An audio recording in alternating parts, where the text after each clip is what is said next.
we're going to talk about a few aspects of creating beautiful slide decks. More specifically, advice on accessibility standards, which I think are incredibly important when you're creating PowerPoint presentations for your students. We have a variety of students from different backgrounds who might have different needs, and so it's important to make your slides as accessible as you possibly can for those people. Also a little bit about design theory. And so it's essentially just how to, effectively design nice looking slide decks, engaging slide decks, and just a few little sort of tips and tricks here and there to sort of guide you on how to do that. And I'll show a few sort of before and after examples as well of that. And also talk about acquiring suitable graphics and resources for your presentation. So how and where you can get images from that you can use within your presentations. So that sometimes that can be a little bit confusing, and sometimes that is often overlooked, particularly the attribution side of things.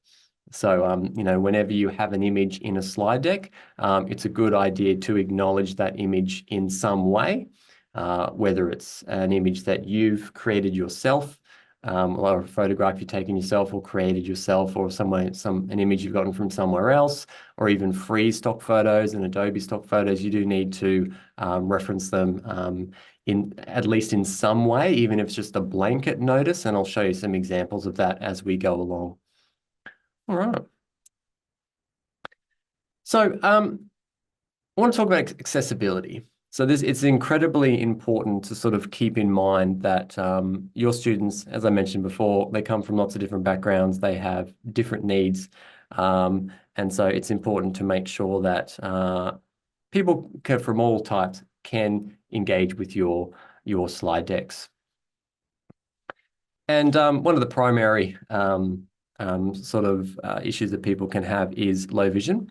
So it's interesting that it's actually upwards of 2.8% of people globally are affected in some way by low vision. And low vision is, the type of an incurable condition where it can't be repaired in certain ways. It can't be corrected. So we need to accommodate for that. And so that means that it could be like 1 in 50 people, could be affected in some way by low vision. So it's kind of important to accommodate for that.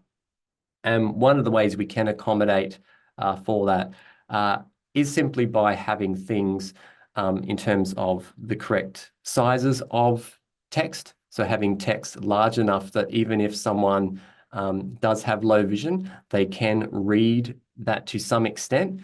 These are some examples of the different degrees of vision. So 20/20 is obviously the one that everybody knows about. And it's obviously crystal clear, but then you have other people who are not so crystal clear. But you can see that even with the larger text, even with someone who has 2200 vision, which I've never heard of, but it looks it's quite drastic. You can still generally make out those top 3 letters, and that's sort of one thing that you will notice with the PowerPoint slide decks is talking about what kind of font sizes you should be using to make them accessible, but not only font sizes but also colors as well. So I'll talk about that as we go along. All right.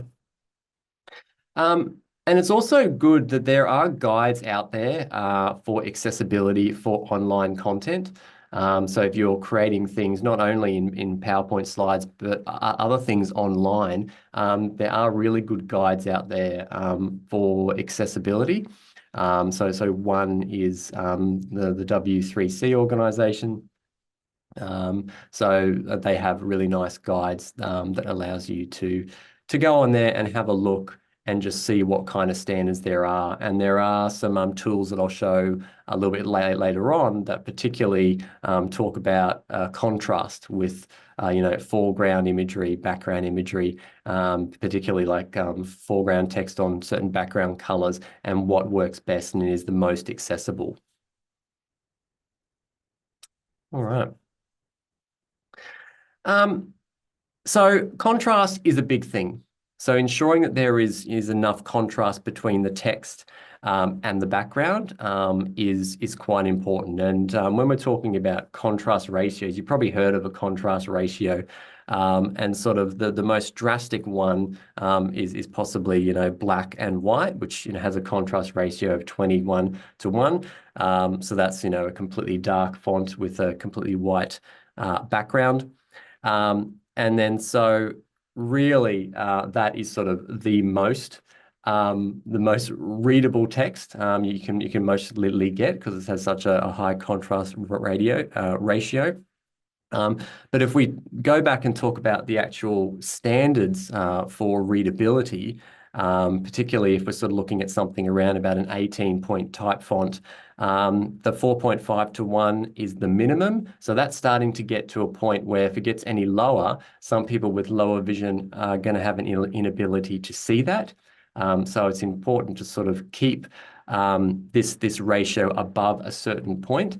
And again, knowing what that ratio is, you're not going to until you start using some of these guides that you can get online, where you literally type in a piece of text and you choose a color, you choose a background color, and it will show you what the ratio is and whether it is accessible and you can use it. Now, in the actual PowerPoint slides for UQ, so there's actually there's two PowerPoint slide deck templates that are kind of that we use here in Italy. There's the standard UQ one, and then there's the Italy one that we actually use for our production. So what am I going to actually do is I'm going to provide you the Italy one that we use, and the reason I do that is because it actually has a lot more accessibility standards in there, and a lot of links to important information about making things accessible, whereas the UQ one doesn't have as much of that. And the Italy one actually says, the minimum sort of text sizes and what sort of colors work with certain text sizes and things. So it's a really good guide to help you out.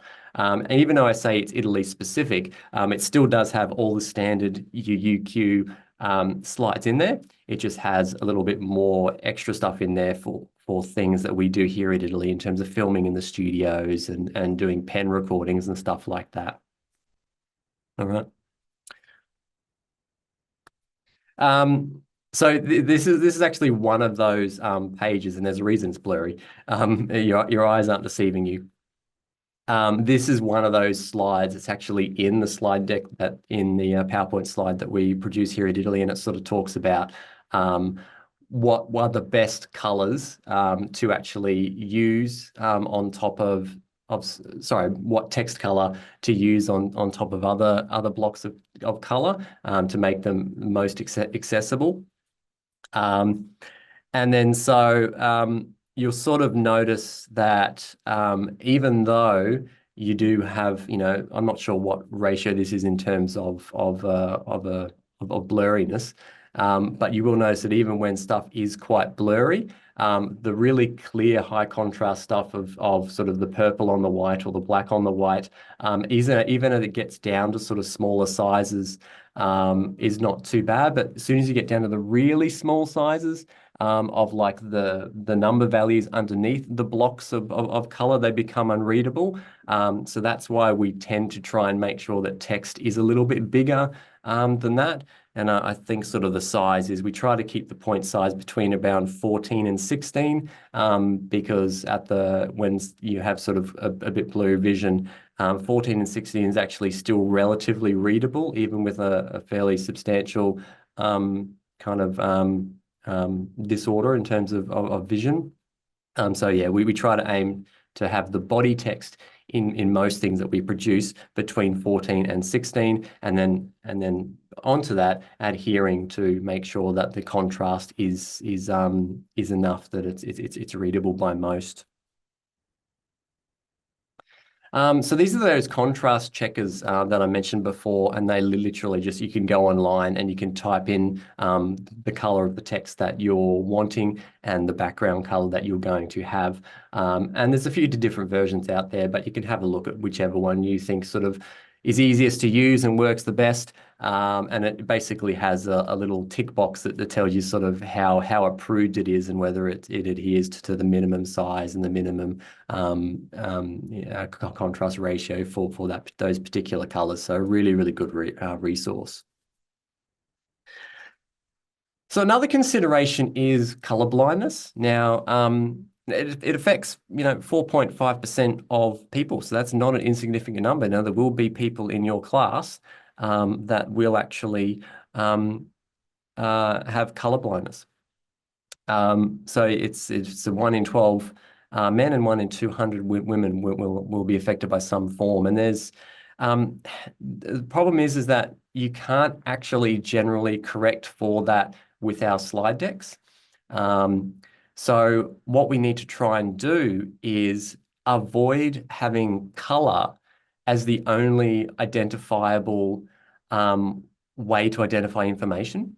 So this example here is interesting because it has all the different color blocks, but then underneath it identifies what that color actually is. But of course, if you didn't have any other identifiable label below that color, you wouldn't know what color that was or what that color was supposed to be.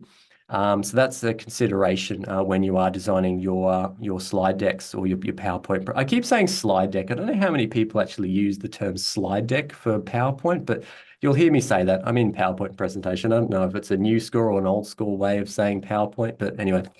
So yeah, so that's certainly something you need to. So Amber does. Thank you, Amber. You use slide deck too. That's good. Makes me feel better. And Sarah does too. Yay! We're the slide deck crew. That's great. We should have a society of slide deckers. All right. So now this is a really good example of, I think, what can happen if you have a certain type of color blindness is that, with money, some of the money can look the same in terms of, we're about to start a flame or bum, bum, bum. So yeah, you can kind of see the issue here, particularly with money. If money didn't have another identifier apart from just the color and the size of the note, I mean, the size of the note is a bit of an indicator. But if you're just looking at the colors, you wouldn't know from a quick glance what that note was. But because it has another identifier, like the actual value of the note, it's very clear to see what that value actually is. And so that should also be translated into your slide decks.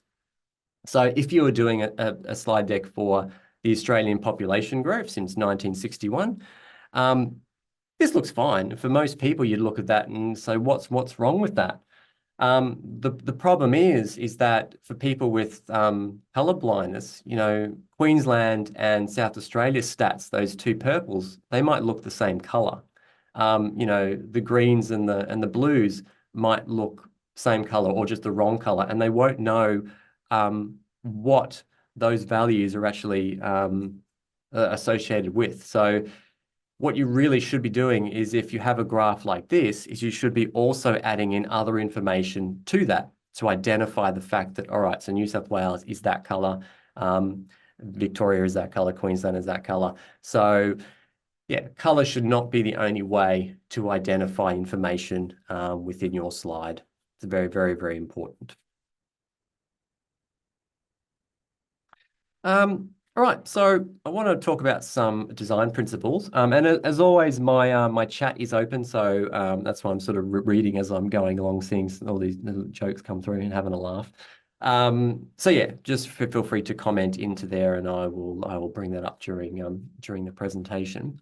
But I want to talk about some design principles, so actually some theory around designing, some do's and don'ts for designing your slides.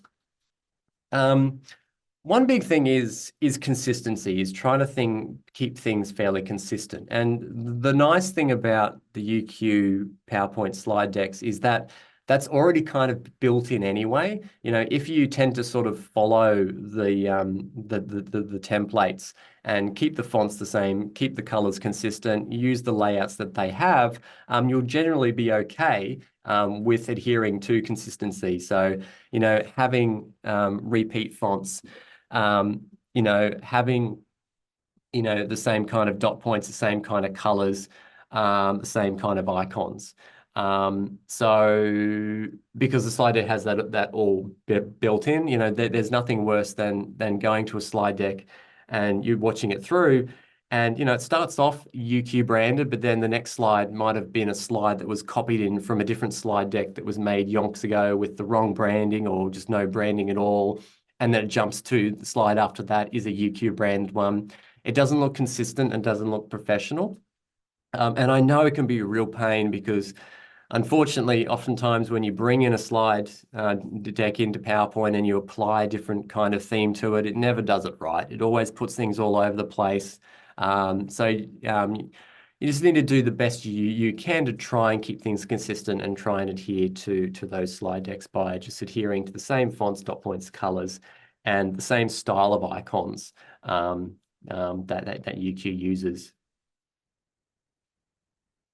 Consistently reduces cognitive load. That's a great way to put it. Exactly right.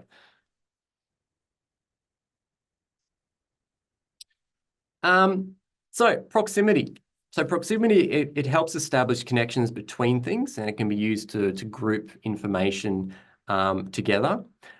So if you look at this slide, for example, with an image and a piece of text sitting beside it, it's a little bit hard to know what that information is actually relating to. And I oftentimes get that when you have an image and you have a piece of text and you don't know whether does that piece of text relate to the image above it or does it relate to the image below it?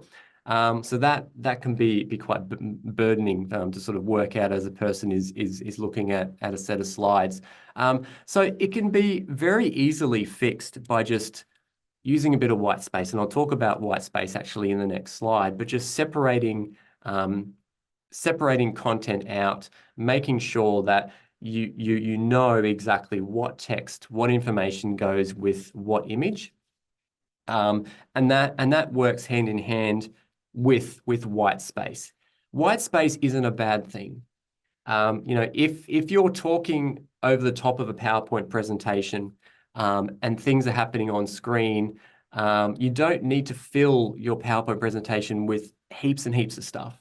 It can be quite simple. Like this slide deck here, I'm talking over the top of it. I'm explaining things as we go along. It's very simple, it's very clear, it's very easy to understand. There's a nice title, there's a nice image, and there's a little bit of body text that goes along with it to sort of reinforce what I'm saying. So keeping it nice and simple and not being scared to have sort of white space. All right. So white space is also called negative space, and it's obviously the space that sort of lives around objects. And it's kind of the idea that the space around things is just as important as the element itself, and it helps avoiding things look too cluttered. So these things are really like adding in margins and gutters. So it's having enough space around the edge of your images, so sort of avoid having text and titles that are too close to the top corners of your imagery, of your slide, sorry.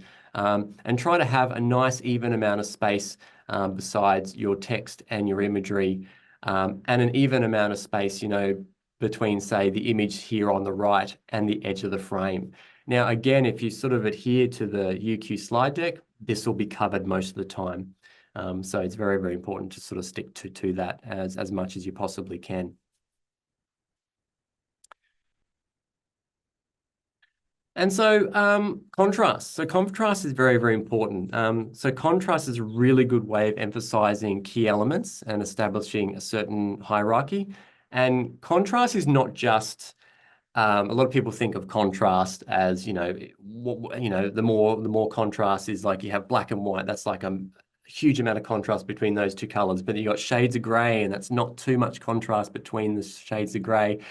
That's true. But also contrast can be text as well. So contrast is the varying in color, in size, in shape of things, in text, all to sort of emphasize the importance and the hierarchy of things. So that's quite important. A classic example of this is titles. So titles, the word contrast here is bigger than the text underneath. Because that's the dominant, that's the most important. So it's always good on your slides to have some kind of contrast between the big heading, the main point of what's going on, and then smaller text for the remaining, and then maybe bold for a little bit of more emphasis on your phrasing. And obviously, it's really, really good for things like diagrams, so having really high contrast to really drum home points in your documents. So this is why it's kind of good to, when you are doing your, like any diagrams, slides or anything, and to have like a really nice contrast between colors. The problem I find though is if you have a pie chart, and I've actually, when I do my reporting as part of my role, we report on how many schools there are and how much engagement. And because there's so many schools, you sort of start running out of colors. So what can sometimes happen is when you have a pie chart of all the schools, sometimes those colors can get a little bit too similar. So you got to sort of be careful of that, and it's finding ways of getting around that. Maybe it's splitting those up instead of having, you know, a pie chart of, you know, how many schools there are and all them having like a little slice, and the colors can start to get a bit the same because you're running out of colors. Maybe have those charts, little pie charts, as faculties within the schools inside of that. So the contrast between the little pieces of yummy pie are very much more easy to define. So that's something to always consider. And going back to that slide back here as well that I mentioned before, the nice thing about these is that they generally are quite a good contrast, except for you'll see ACT and Northern Territory up in the green and the blue. That's actually a bit of a bad example. So this is a bit of probably a mistake on this one, is that really maybe the blue should be swapped with the purple, and maybe that grey should be up where the other colours are. So there's a little bit more contrast between those again, so they're a little bit more well defined, not only just because it looks better, but also for accessibility.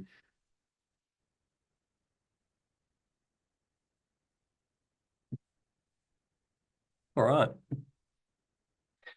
So alignment. So alignment, you know, it certainly improves clarity and helps to create connections between things. So keeping objects aligned, it just makes things look neater and easier to understand.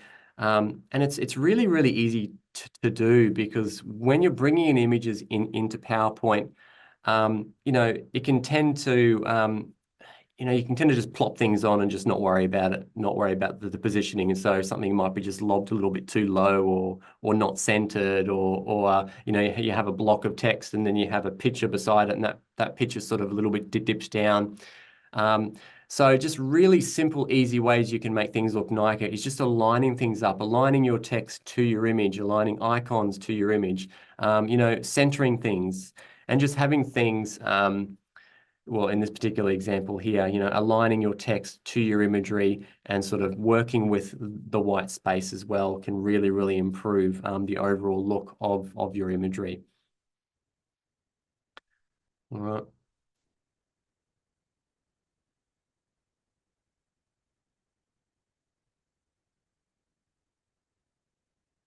All right. So look, it can be a little bit daunting to think about what you want to put in your presentations, in terms of what you want students to actually look at, and what you want to put in there. Hopefully, so far you've kind of noticed that with this presentation here is that you don't need a great deal on the slide to get a lot of information across, particularly if you're talking through the information as you're saying it. The images can be quite simple, clear, nice white space. Simple, large headings, and just some subheadings as you go along. So certainly, you know, utilize as many images as you can. Using dot points are really, really good ways of summarizing information, because the one thing you always want to avoid is to never have, you know, your script written onto a PowerPoint page. This is one mistake that a lot of people make, is they just have what they're saying and they just plop the whole thing on there. So that's something that is really, really important to do, is if you have a lot of stuff to get through, maybe just have them as dot points instead, exactly like you know, I'm doing here with these dot points here. The use of graphs. Graphs are a really, really great way of getting a lot of complex information into sort of one slide, rather than having to explain that with lots of text. So they're really, really great. Using diagrams and icons. So PowerPoint has some really nice icons directly built in. And I think as long as you choose icons that are, and it's funny because these icons here, it's funny, I'm sort of finding some small mistakes in my own slides. But UQ tends to prefer icons that have like a lined outline, so not a fill like here. So more like the ones like the page. I know I'm pointing to things, but you can't see me point. I should be doing this, shouldn't I? So the so here with that sort of style is the style they like, sort of the outlined imagery rather than the solid icons. So I know that within PowerPoint you do have access to icons. So it's best to aim for these lined ones. And also, if anyone's ever had access to the UQ DAM, so we have a digital asset management system, and literally if you just go online and type in UQ DAM.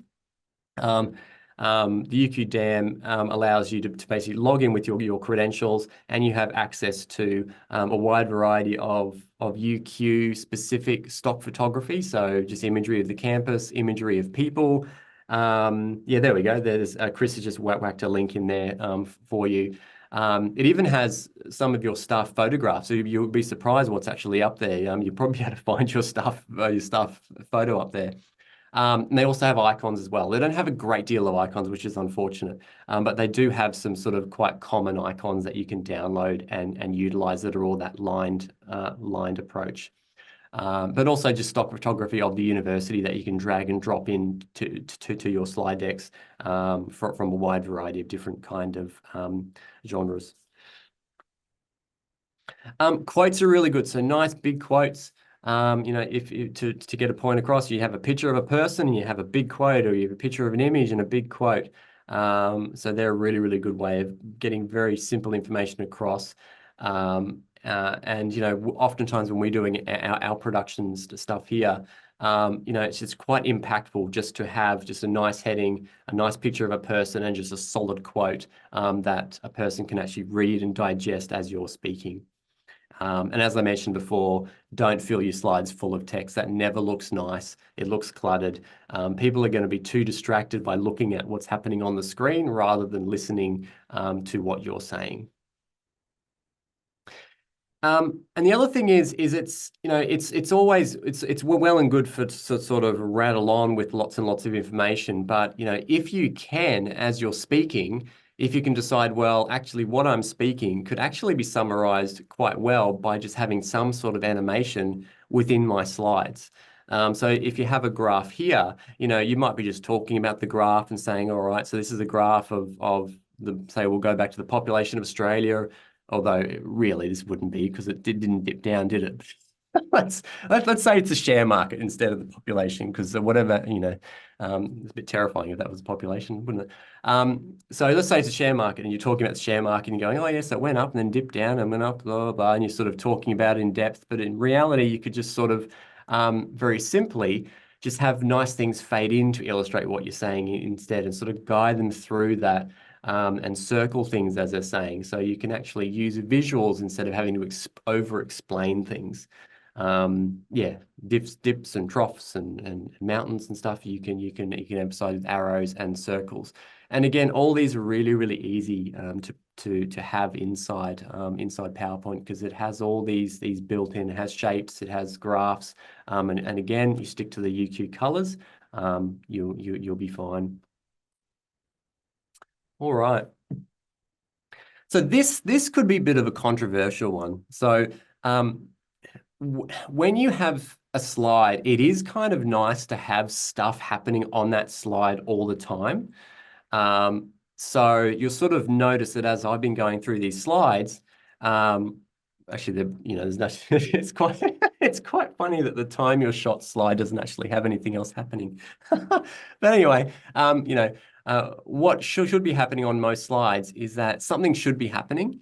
So, you should be having, so like in this slide here, it has things come up as you're speaking, as you're talking through. Something should be happening on screen as you're speaking. Whereas if you have something just sit there for a whole time, some people might be expecting other things to come up, or if your slide is blank for a long period of time. So what can kind of happen is you might have a title, so you might have time your shots, but not have anything else apart from that. And you're talking, and then eventually you start talking about how long are you spending on your shot, and then that line pops up. Is enough happening visually? And that pops up. But there might be 10 to 15 seconds where the slide is completely blank, and students might think something's broken or something's gone wrong, the slide's frozen or something or other. So it's kind of important to have sort of stuff happening from the start. So avoid having blank slides from the start. And if possible, have something happening on the slides. Like me talking now to this slide, nothing's happened for far too long. Like there should be things happening on this slide, especially because it's a slide about things happening on slides. So yeah, there should be dot points coming up. There should be other things happening to kind of make it. Now, it says every 5 to 10 seconds, but no, it's not really feasible. You might have quite a lot to say, and you may not have enough sort of dot points to cover that image to pop up. But, just make it so you have something happening. Or maybe you just don't have the slide go for that long and you chop it up into separate slides. So you have the information across multiple slides with different imagery. All right. Yeah, so finding the right imagery to accompany your script, and it's a bit of a balancing act. Sometimes it might be easier to adjust your script slightly to accommodate an image that might be easier to find. But really, you want to make sure that you're selecting images that really support your story and not distract from it. So some people, when they're designing slides, they might just put images in there that really have nothing to do with what they're talking about.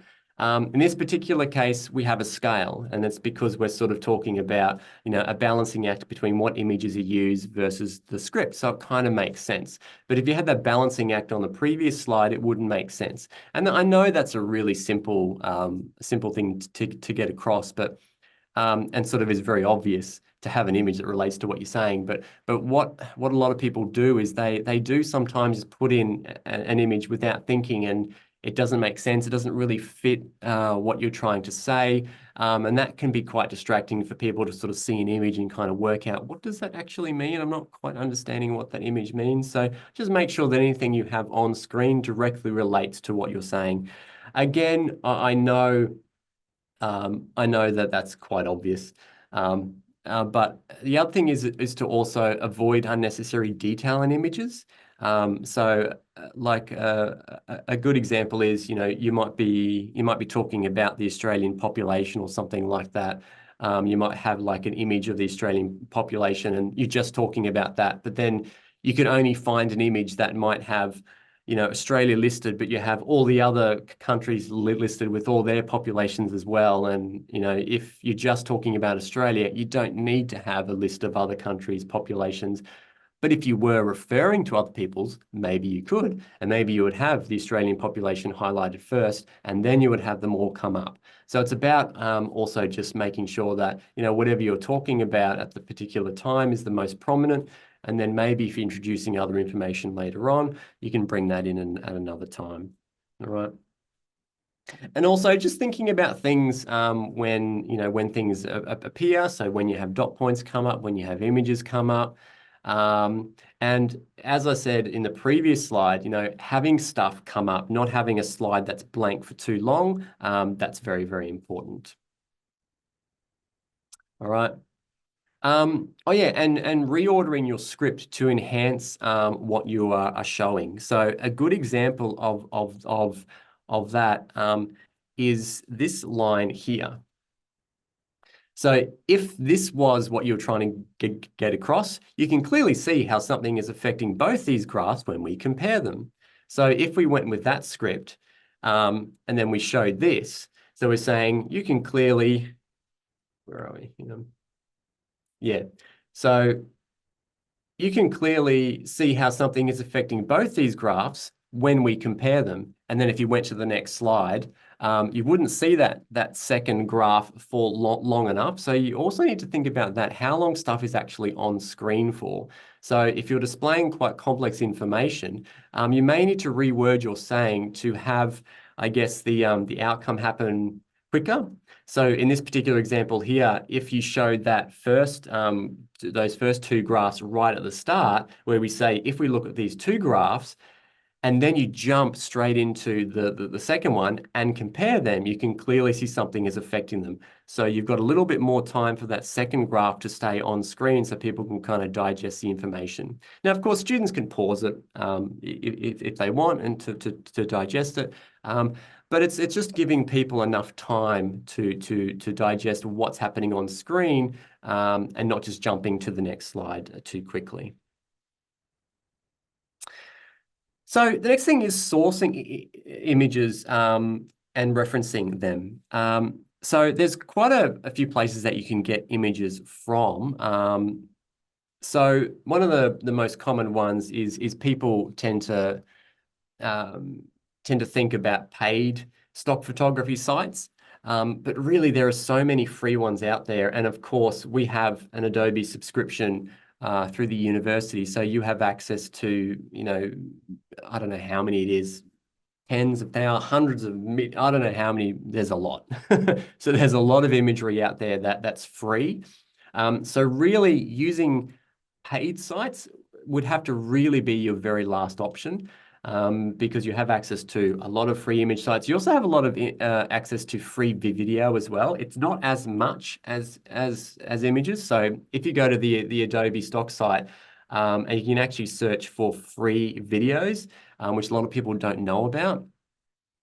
So yeah, have a look into that if you're wanting to get some videos and you don't want to pay money for them. But in terms of imagery, there's a lot of stuff out there. There's Adobe Stock, Unsplash, Pexels, Stock Snap.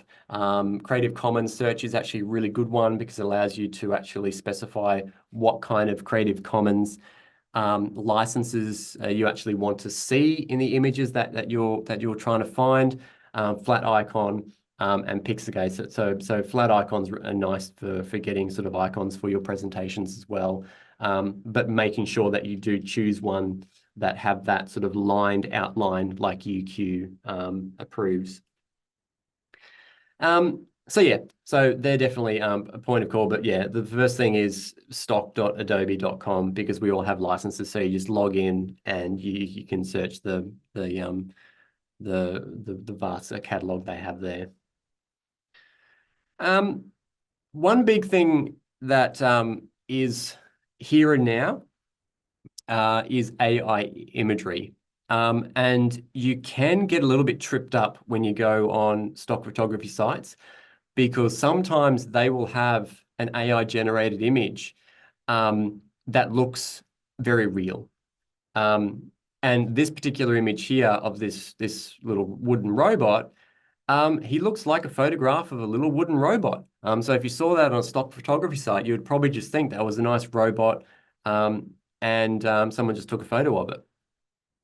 But so you got to be quite careful. And so when you're going onto these sites, it will clearly say that it's generated with AI, but it's important to be careful. And even some videos sort of starting to happen like that as well, when sometimes it can be a bit hard. So this is the current advice around the use of AI generated imagery at UQ. And I've also got a bit of advice on AI generated voices as well. Actually, I'll say that now before I forget, because I'll probably forget. So in my last session yesterday, someone asked about whether they can use an AI generated voice for their lectures. So I inquired that with UQ Brand and they said no. And it's a little bit similar to why they have a little bit of restrictions around AI imagery in general. It's because UQ has an authenticity policy. They want to ensure that what you are seeing and hearing is authentic. And so AI kind of goes a little bit against that. So they're definitely pushing against people using AI generated voices. So you can't do that unless it's a social media post. So if you're doing a TikTok video for UQ or Instagram, then you can, because obviously it's on trend. But for anything else, you can't. And there's also a few restrictions around AI generated imagery. So you should, if you're trying to find an image and it's going to involve a person, really you kind of want to avoid having AI generated imagery of people. And again, this goes back to authenticity because AI generated people, they're getting better. but they can be a little bit off. They can have extra fingers, they can have extra bits. So UQ advises to kind of avoid any AI generated imagery that features people. They say avoid because I have gotten advice that if there is absolutely no other image on planet Earth, and I'm basically saying that just because they want you to exhaust all your options. If there's no other image on planet Earth that will do what you want, that will show what you want, and the only way to get that is to do an AI generated image, and it does feature a person, that is okay. But you have to exhaust all other options, and that image has to be as accurate as possible, right? It has to be very clear that it's very accurate, it looks very real, and that's quite important. So that's an important thing to note. But you should never use AI to alter the hero person of an image. So if you get an image of someone and they're the dominant important image in that shot, so you might be getting you might have a slide deck and you have a photograph of someone, and that someone is is the focus of that slide, the focus of that photo. You can't go in and adjust them and get rid of blemishes or change their hair color or anything like that. You shouldn't do that. People in the background that aren't important, you can, but no hero images. AI generated images for scientific and abstract purposes is okay. So if you use AI to generate, a molecule or a DNA strand or whatever, and you look at that DNA strand and that DNA strand is correct and looks like any other DNA strand that you would get an image for, that's okay. But be aware that images created with AI, they don't have copyright protection. So people, the overall product that you create is, covered by copyright through UQ, but the individual images are not. So, other people could potentially just use that if they wanted to. So it's not unique to you. And if you do decide to use AI generated imagery in your videos, the downside of that is that you need, and I think this is a bit of a deterrent, and also authenticity, but you need to do what has been done here. You need to write the prompt for that image that was used. So every time you use some kind of AI generated image, you need to have that written underneath or near that image. And of course, that can get quite horrendous if you have a page and you've got 6 AI generated images and you've got to put that piece of text. You can't put it at the end. You can't put it anywhere else. It has to be near that image. So again, that is kind of probably a bit of a deterrent, as well as a real big sign that this is generated. We're making it very clear that it's AI generated. All right. For other images that you use in your slides, it's very, very important that you have a look at the type of copyright licenses that are associated with those images that you're using. So Creative Commons licenses. So hopefully people are quite familiar with Creative Commons. So they're licenses that are applied to a variety of images out there, particularly images that are designed to be shared around and to be a little bit more for public use. So generally speaking, overall, if you're creating something and it's only going to be for internal use, then generally you can use most images, and you'll see here that we have a copyright slide and it has ticks and it has examples of what you can and can't use. So, if it's public domain, if it's CC by SA, sorry, if it's CC by, then you can use it without any worries. But if it's CC by SA, you can use that only if the image is unaltered. If it's CC by non-commercial, it's only for internal UQ content. CC by non-commercial SA, it's only if it's unaltered and used for internal content. So I won't go through them all because I'm kind of breaking my rule. If it's on there, I don't need to talk too much. But basically, this lays out exactly what you can and can't use for your particular image. So it's very, very important that when you're going and sourcing images, that you have a look at the particular site that you're getting it from, have a look at the licenses associated with it, and whether you can and can't use it. And then, of course, you need to reference that appropriately. So it is something that gets a little bit lax, particularly if something's been, huddled together really, really quick, that you sort of tend to don't put slides in for attributions, but you do need to. Even this slide deck here, and this is going to look like a lot of work and a pain, but it is needed. So this slide deck here, it's all in there, and it needs to be in there. And the reason it needs to be in there is because you need to be able to show students and other people where you got your imagery from. There is a little bit of an exception. Now, the exception is that it depends on how important is it for that person to go back and find where that image came from. So the way that we define it here with our stuff that we do at Italy is that we basically say that if it's something that's gotten from, say, Unsplash or Adobe Stock or something like that, then what you can do is you can actually go, well, these works included images that are generated by AI. So it does tell you there's stuff with AI in there, even though you have referenced it, and also has stuff from Unsplash, Pixabay, and if you had stuff from Adobe Stock, you could put that in there and say, except for the following. And then you list all the other imagery that you used and the licenses that are associated with it.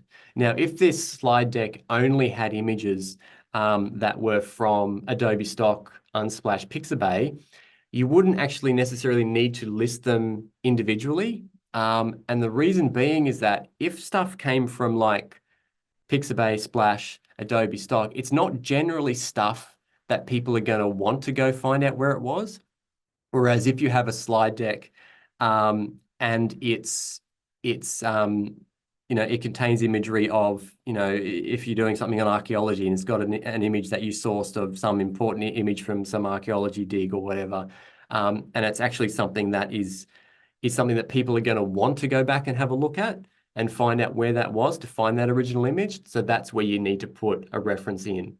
The nice thing is that the slide deck that I will provide you today has that information in it, and it's very, very clear. So I could waffle on.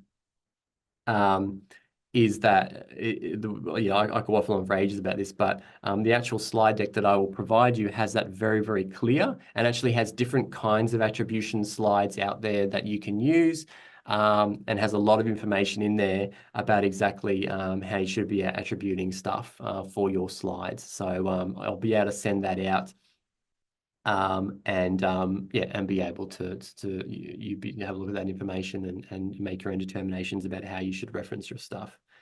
Setting up the labels are explained. Yes, so heading over to it can be a bit confusing about what the Creative Commons licenses are, but there's a nice link in the chat now about what the different kind of licenses are. All right, so that will be able to give you a bit of information about what they are. All right, so that's a lot of information, but yeah, I'll send this slide out, and you already have this. You'll have this recording as well that will be edited up and will be sent out next week. So I'll give you a bit of a quick. And if anyone does have any other questions, sort of throw at me, or you can come off mute. But this is the Italy slide deck that I will provide.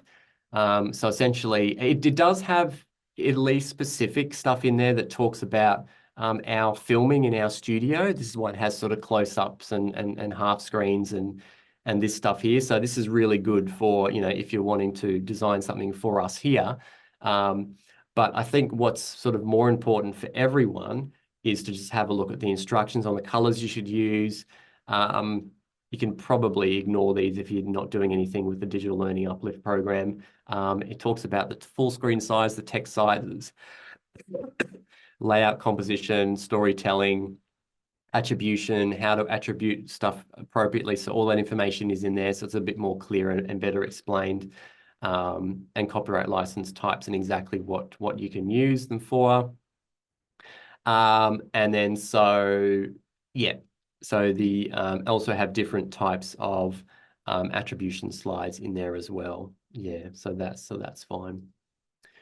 Could you please pop the link to the Italy template in the chat? I might be able to do that. Yes, I should be able to just do like a SharePoint link. Let me just see if I can do that now quickly. But yeah, if anyone has any questions, certainly fire them to me. Where are we? I'll try and find that link here for you. So we do have a lot of different templates with different backgrounds. So what I might do is I might just share the whole folder of the different templates. So you have that because they have different backgrounds and different things in there. Copy link. Where are we?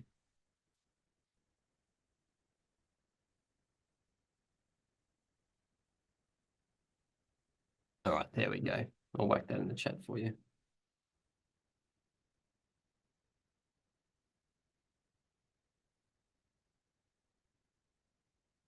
All right, hopefully that works.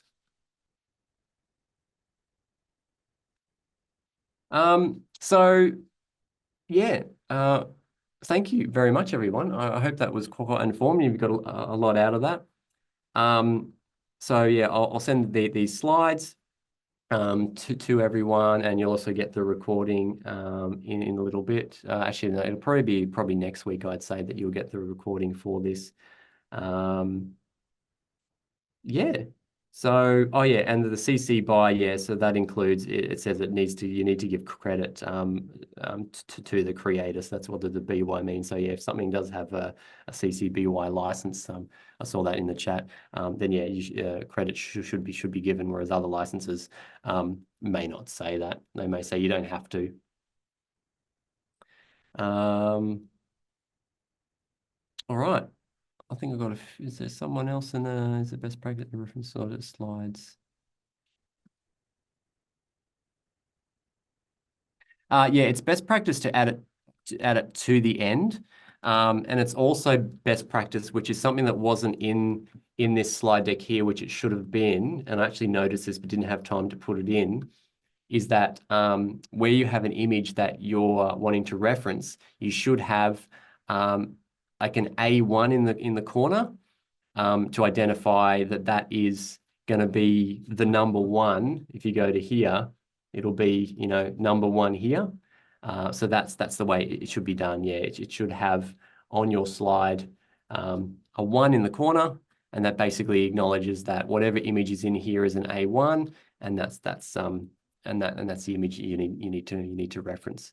And also there's an R1 as well, like as R numbers. So here we were referencing, and we were talking about global vision loss and color blindness, and we actually got that information from a source, and so we referenced that source. So in whatever page that you're actually referencing or talking about that, you should have like an R1 to say, all right, well, that's where I got that information to, or R2, that's where I got that information from, so people can know where that source information is from. Yeah. But that information is in the slide deck that I will provide. So thank you, everyone.